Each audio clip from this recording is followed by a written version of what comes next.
Ballistic missile এক ভয়ঙ্কর বিজ্ঞান কাব্য।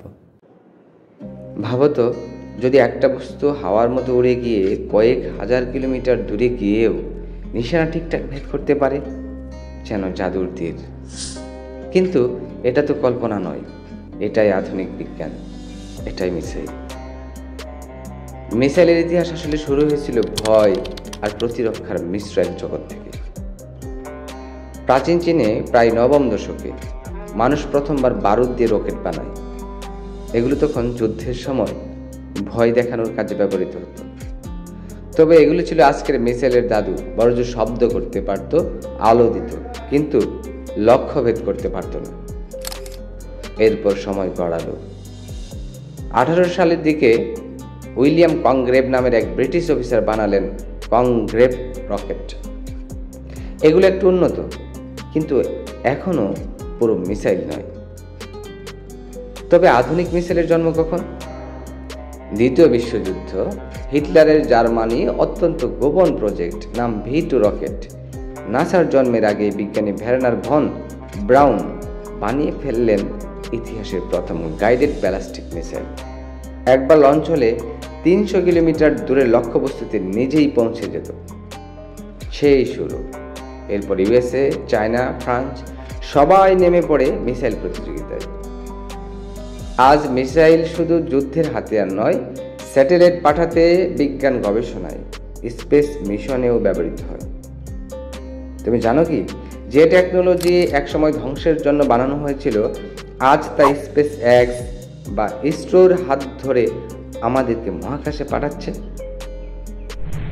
ব্যালিস্টিক মিসাইল সে এক এমন অস্ত্র যেটি একবার উৎক্ষেপণ করলে মাঝপথে আর কেউ থামাতে পারে না।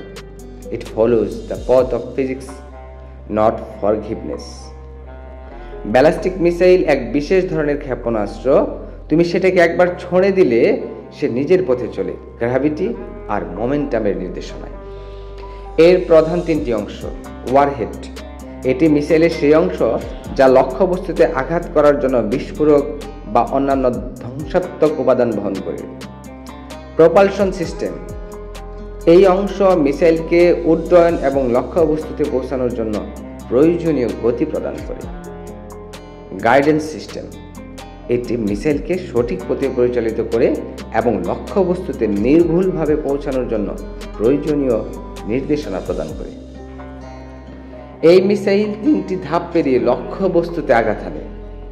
বোস্ট ফেস, মাটি থেকে আকাশের যাত্রা। মিড কোরাস ফেস, পৃথিবীর বায়ুমণ্ডলের বাইরে একটা কার্ভে ভেসে চলা। টার্মিনাল ফেস, ভয়ঙ্কর বেগে পৃথিবীতে ফিরে আসা আর লক্ষ্যবস্তুকে ধ্বংস করা। বিজ্ঞান বলছে ব্যালিস্টিক মিসাইল শব্দের চেয়েও দ্রুত চলে। এটি প্রতি ঘন্টায় বয়ে চলে 6000 কিলোমিটার পথ। মানব চোখ মিসাইল দেখে না, শুধু ফলাফল দেখে ধ্বংসস্তূপ, আগুন আর ধোঁয়া। তুমি যা দেখছো না, তার মধ্যে আজকে সবচেয়ে ভয়ঙ্কর ধ্বংস লুকিয়ে আছে। এটা দর্শন নয়, এটাই আজকের যুদ্ধের বিজ্ঞান। বিশ্বে কোন দেশের কাছে কত মিসাইল? কে সবচেয়ে ভয়ঙ্কর? রাশিয়া বিশ্বের সর্বোচ্চ মিসাইলধারী শক্তিশালী দেশ। আনুমানিক 5800 নিউক্লিয়ার ওয়ারহেড, যার মধ্যে প্রায় 1600 সক্রিয়। রাশিয়ার দাবি তাদের মিসাইল কেউ ঠেকাতে পারে না। যুক্তরাষ্ট্র প্রযুক্তির দানব, প্রায় 5200 নিউক্লিয়ার ওয়ারহেড। তাদের রয়েছে সবচেয়ে বেশি সাবমেরিন লঞ্চ মিসাইল SLBM। চীন দ্রুত বর্ধনশীল শক্তি, আনুমানিক 400+ নিউক্লিয়ার ওয়ারহেড, কিন্তু 2035 সালের মধ্যে 1500 করার পরিকল্পনা। শক্তিশালী মিসাইল DF-41, DF-26 এখন আর শুধু সংখ্যা নয়, প্রযুক্তির দিক দিয়েও উন্নত। ফ্রান্স প্রায় 300 নিউক্লিয়ার ওয়ারহেড, SLBM ও বিমান ভিত্তিক মিসাইল রয়েছে। ইউরোপের সবচেয়ে বড় নিউক্লিয়ার মিসাইল বাহিনী।